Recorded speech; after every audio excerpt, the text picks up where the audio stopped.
저물어가는 한 해를 기도로 마무리하기 원하여 새벽을 깨우러 나오신 우리 대한 가족들을 주님의 이름으로 환영하고 축복합니다.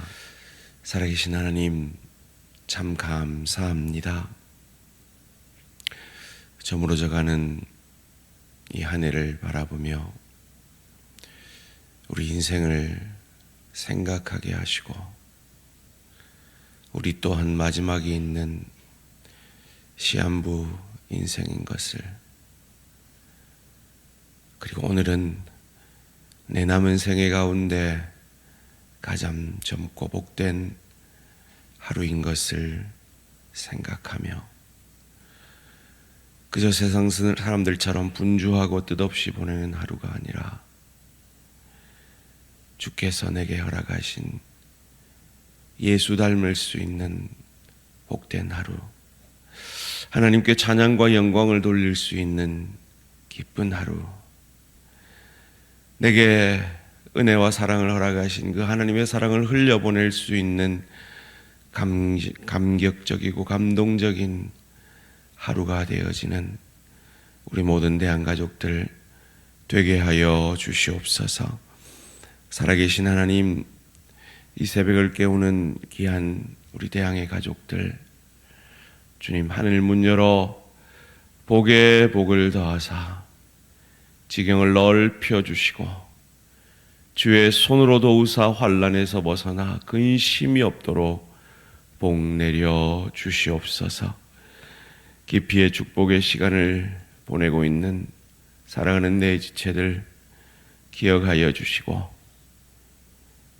임마누엘의 하나님, 우리 주 예수 그리스도가 능력으로 함께 하셔서 그 질병을, 그 경제적 어려움을, 그 관계의 어려움을 이겨내며 하나님의 자녀라는 이 정체성을 가지고 세상을 이기는 복된 우리 모든 대한가족들 되게 하여 주시옵소서. 오늘도 그 힘을 얻기 원하여 말씀 앞에 겸손히 엎드립니다. 말씀이 육신이 되어서 도저히 구원할 자격 없는 나를 구원해내신 그 주님의 은혜와 사랑을 깊이 깨달아 오늘도 가정으로, 일터로, 주의 교회로 그 은혜와 사랑이 흘러가게 되는 복된 하루 되게 하여 주시옵소서. 감사드리오며 이 모든 말씀 주 예수 그리스도 이름으로 기도합니다. 아멘. 오늘 우리 주신 하나님의 말씀, 누가복음 2장 8절에서 21절까지 말씀입니다.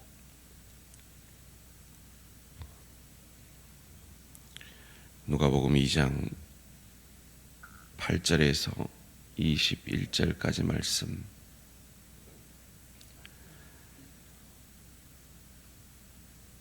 한 절씩 교독하실 때 살아계신 하나님의 음성을 들으시기 바랍니다. 그 지역의 목자들이 밤에 밖에서 자기 양떼를 지키더니 주의 사자가 곁에 서고 주의 영광이 그들을 두루 비추며 크게 무서워하는지라. 천사가 이르되 무서워하지 말라. 보라, 내가 온 백성에게 미칠 큰 기쁨의 소식을 너희에게 전하노라. 오늘 다윗의 동네에 너희를 위하여 구주가 나셨으니 곧 그리스도 주시니라. 너희가 가서 강보에 쌓여 구유에 뉘어 있는 아기를 보리니 이것이 너희에게 표적이니라 하더니, 호련히 수많은 천군이 그 천사와 함께 하나님을 찬양하여 이르되, 지극히 높은 곳에서는 하나님께 영광이요 땅에서는 하나님이 기뻐하신 사람들 중에 평화로다 하니라. 천사들이 떠나 하늘로 올라가니 목자가 서로 말하되, 이제 베들레헴으로 가서 주께서 우리에게 알리신 바 이 이루어진 일을 보자 하고 빨리 가서 마리아와 요셉과 구유에 누인 아기를 찾아서 보고 천사가 자기들에게 이 아기에 대하여 말한 것을 전하니, 듣는 자가 다 목자들이 그들에게 말한 것들을 놀랍게 여기되 마리아는 이 모든 말을 마음에 새겨 생각하니라. 목자들이 자기들에게 이르던 바와 같이 듣고 본 그 모든 것으로 인하여 하나님께 영광을 돌리고 찬송하며 돌아가니라. 할례 알 8일이 되매 그 이름을 예수라 하니 곧 잉태하기 전에 천사가 일컬은 바라라. 아멘. 목자들과 레갑 자손. 목자들과 레갑 자손이라는 제목으로 잠시 말씀을 나누기 원합니다.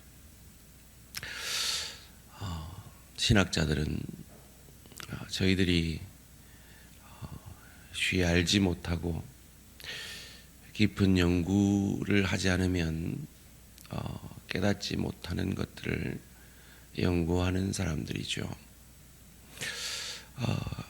그들이 깊은 연구를 통해서 오늘 이 본문의 목자들이 과거 모세의 장인 이드로의 후손이었던 레갑 족속이었을 것이다 라고 추측을 합니다. 그 연구 자료들을 읽어보면 상당히 설득력이 있습니다. 그것들을 간략하게 소개를 하기를 원하는데요. 오늘 본문 8절에 그 지역에라고 되어 있습니다. 신학자들은 이 그 지역이 어딜까 추측을 합니다. 베들레헴 인근에 큰 언덕이 있는 곳이겠죠. 베들레헴과 예루살렘 사이에 라못 하렐 이 벳하게렘이라는 이 언덕이 있습니다. 느헤미야 3장에도 나오고 이 열왕기서에도 나오는데요. 이 레갑 족속들이 세 가지를 지키려고 노력합니다. 첫째는 집을 짓지 않겠다. 둘째는 포도주를 입에 대지 않겠다. 셋째는 목축만 하겠다라고요. 그리고 그 레갑 족속들이 그 조상들의 명령을 지킵니다. 신실한 하나님의 사람들로 정결하고 검소하게 살아가지요. 그래서 바벨론 포로 잡혀갈 때도 그들만은 그 땅에 남겨둘 정도로 그들의 그 목축에 대한 헌신은 컸습니다. 학자들이 그렇게 추측하는 근거들을 오늘 본문 가운데 찾아볼 수 있는데요. 첫째 근거는 자기 양떼를 지키고 있었다라고 8절에서 얘기하고 있습니다. 당시에 목축은 공동 목축이었다고 합니다. 그래서 목동을 고용해서 공동의 마을에 이 양들을 한 곳에 모아서 그 고용된 목자가 밤을 새면서 지키고 낮이 되면 각자의 주인들이 와서 그 양떼들을 데려가고 했던 그런 제도였다고 해요. 그래서 이 목자들은 참 천민으로 여겨졌고 심지어 이 법정의 증인으로도 설 수 없을 정도로 믿을 수 없는, 왜냐하면 착취를 당했기 때문에 착취당하는 사람들은 그 양젖을 훔친다든지 새끼를 낳으면 훔친다든지 하는 식으로 자기 살 길을 찾아야 했기 때문일 것입니다. 그리고 이 큰 기쁨의 소식을 그들에게 전한다라고 했을 때 학자들은 아마도 이것들은 목자들이 그 기쁨의 소식을 기다리는 사람들이 아니겠는가라고 추측을 합니다. 그리고 천사들의 그 선포 14절 말씀 가운데 기뻐하신 사람들 중에 평화다. 그 당시에 그 선포를 하는 거기에 목자들이 있었기에 이 목자들이 이 레갑 족속과 같이 하나님이 기뻐하신 사람들이다라고 추측을 하는 것이지요. 그들의 신실함을 이어지는 본문 16절에서 그들은 빨리 가서 그 아기를 찾습니다. 그리고 그들이 들은 소식을 정확하게 전하지요. 17절입니다. 그리고 그 메시아의 나심을 보고 20절 말씀에 영광을 돌리고 찬송하며 돌아갔다라고 말합니다. 이런 신실한 목자들이라면 아마 그 레갑 족속의 후예들이었을 것이다 라고 주장하는 것이죠. 저는 상당히 믿어질 정도로 신뢰가 되는 말씀이었습니다. 아무리 신실한 그들에게도 천사들의 나타남은 두려움이었습니다. 9절 말씀에 보면 주의 사자가 곁에 서고 주의 영광이 그들을 두루 비추매 크게 무서워하는지라. 여러분, 복음이 무엇입니까?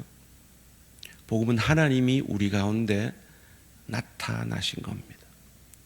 그건 무서운 겁니다. 그런데 복음은 무엇입니까?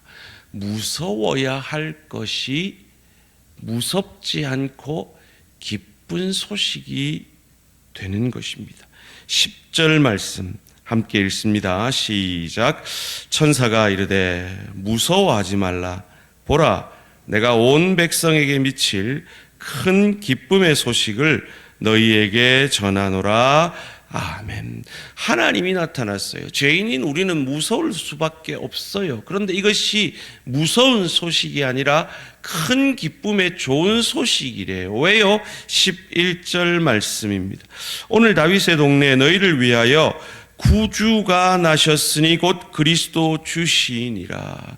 그 하나님이 이 땅에 심판하러 오신 것이 아니라 구원하러 오셨기 때문에 이것이 기쁨의 소식이 되는 것입니다. 그리고 그 아기가 세상과는 완전히 다른 방식. 12절 너희가 가서 강보에 쌓여 구유에 뉘어 있는 아기를 보리니 이것이 너희에게 표적이니라 하더라. 이 강보는 피투성이가 되어 그 짐승의 밥통에 누여진 강보입니다. 근데 이것이 표적이래요. 어제도 말씀드렸지만 오웬이라는 신학자는 이것을 십자가 사건으로 재해석합니다. 그것을 오늘 본문 마지막 21절이 이렇게 우리에게 말합니다. 할례 할 8일이 되매 그 이름을 예수라 하니 곧 잉태하기 전에 천사가 일컬은 바라라. 할례를 8일 만에 행하는 것이 이스라엘의 정결 예식입니다. 왜 할례를 행할까요? 왜 8일 만에 행할까요? 그리고 왜 이것이 표적이 되는 것일까요? 하나님은 천지 창조를 6일 만에 완성하셨습니다. 그리고 7일째 하나님은 쉬셨습니다. 쉬셨다는 말은 아무것도 하지 않고 계셨다라는 의미보다는 그 6일간의 창조가 완전했다라는 겁니다. 완벽했다라는 겁니다. 그래서 7일째 안식하신 겁니다. 이 7일째 안식은 영원했어야 합니다.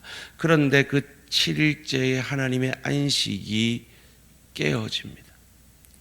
인간이 하나님이 되려는 죄로 말미암아 깨어집니다. 그래서 하나님은 8일째 다시 일하실 수밖에 없었습니다. 그 하나님의 일하심을 할례로 보여줍니다. 할례는 인간의 생식기의 끝을 자르는 겁니다. 즉 인간의 생식기를 자른다는 의미입니다. 즉 인간은 더 이상 생식할 수 없다는 겁니다. 인간은 인간의 힘으로 생명을 낳을 수 없는 존재가 되었다는 겁니다. 그런데 인간이 자녀를 낳습니다.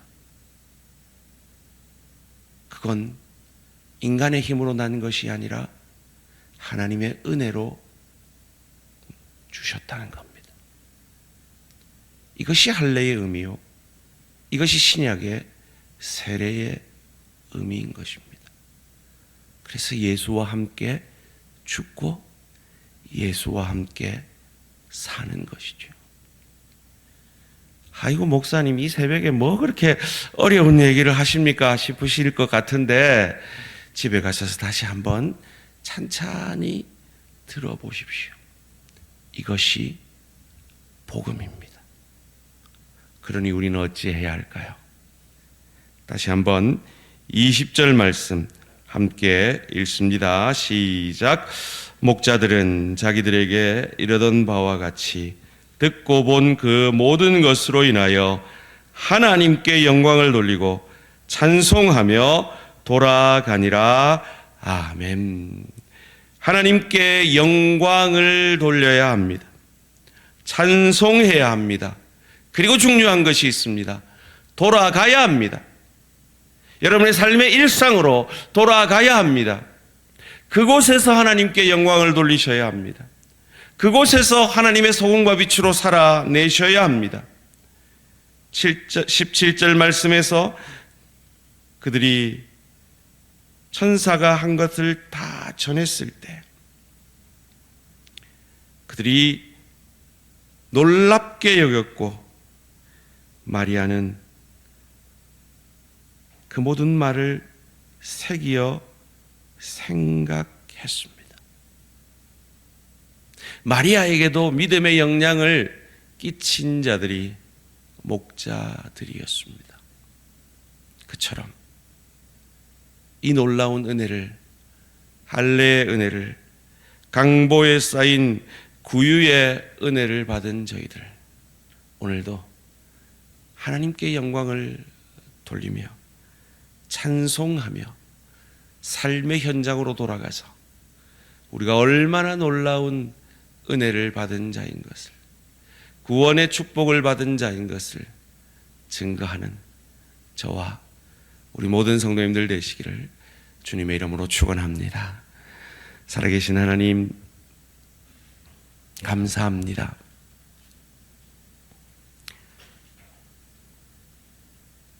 (850년) 동안 다른 이들은 자기 집을 가질 때 집을 갖지 아니하고, 다른 이들이 술 취하여 즐길 때 술을 취하지 아니하고, 다른 이들이 멸시하는 그 목축의 일을 조상 레갑의 말씀에 순종하여 그 자리를 지켜내었던 그들에게 이 메시아의 나심의 첫 증인이 되게 하신